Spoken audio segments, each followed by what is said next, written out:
Assalomu alaykum aziz do'stlar. Xo'p, Y93-kanalimiz.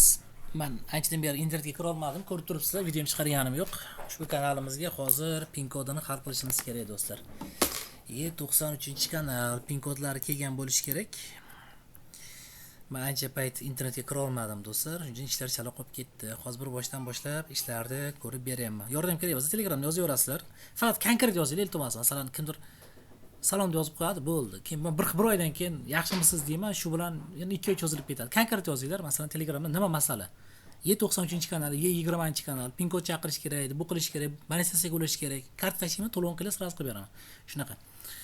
Hozir men bugun vaqtim bor, bugun 21mi? Bugun vaqtim bor do'stlar, ertaga bilmadim. Erta abitnega ishlasam kerak. Chunki bitta ikkita boshqa ishlar bo'lyapti, shuning hisobiga vaqtimcha bo'lmayapti to'g'risi. Xo'p, Oybek Najmiddinov. Bularning pin kodlari qani edi?